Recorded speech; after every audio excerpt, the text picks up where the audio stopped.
Barwande Medarsane, bonjour. Bonjour, monsieur Grégoire.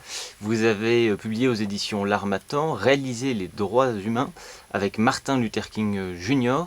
Alors, avant de nous présenter cet ouvrage curieux, pourriez-vous tout d'abord vous présenter, s'il vous plaît? Bien, je suis donc Barwande Medarsane, aumônier directeur du Centre catholique universitaire de Bangui, en Centrafrique. Et là, je m'occupe principalement de la formation de la jeunesse sur les questions des droits humains, les questions de paix, de non-violence et de contribution au rebâtissement de ce pays qui a souffert d'une crise depuis quelques années. Alors, j'ai publié Réaliser les droits humains avec Martin Luther King Jr.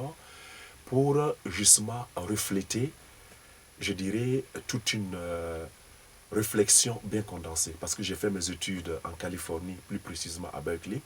Et là, j'ai vu un peuple américain toujours en train de grimper, de monter et d'aller vers ce qu'il y a de meilleur, avec tout ce que ce pays a connu comme lutte. Alors, j'ai étudié Martin Luther King de près. Et je me suis rendu compte que ce noir américain a sacrifié sa vie pour que les minorités, dont les noirs, puissent pouvoir atteindre la meilleure expression de leur dignité humaine.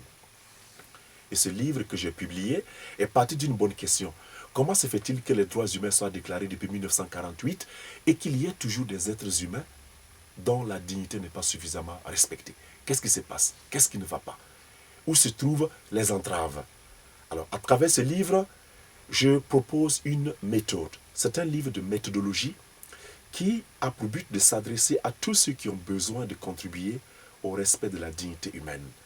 Et ce livre pose la question essentielle, que faut-il faire? Comment faut-il le faire? Et pourquoi faut-il que les droits humains soient respectés? Donc, c'est la vie de Martin Luther King qui est présentée en filigrane. Comment cet homme a pris conscience de la violation des droits humains des Noirs américains, en étant lui-même un pasteur qui a grandi dans la conscience de la souffrance des Noirs.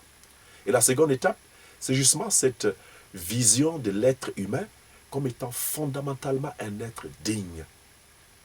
Il n'y a pas plus à justifier que de dire que l'homme est un être digne à partir du moment où il possède la vie.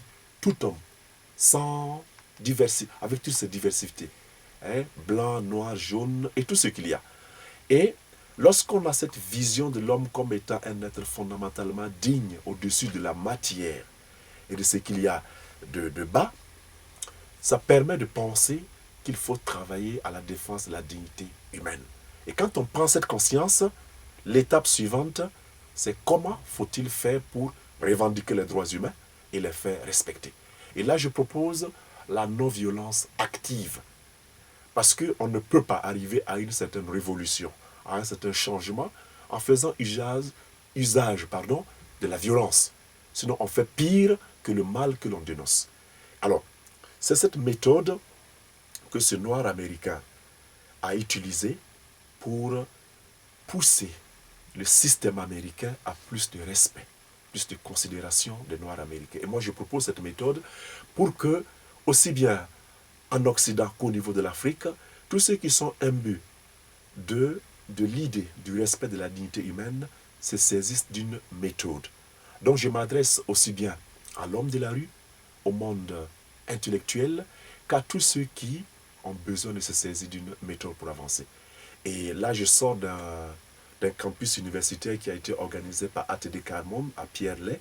Et là, je suis venu présenter non seulement ce livre, mais aussi et surtout présenter l'utilisation de ce livre dans un des pays africains qui a été le plus marqué par la violence.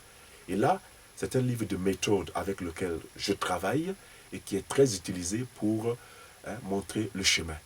En Centrafrique, les uns et les autres le lisent et je souhaite que cela soit beaucoup plus répandu parce qu'il n'y a de meilleur à faire dans ce monde que de défendre la dignité de l'être humain.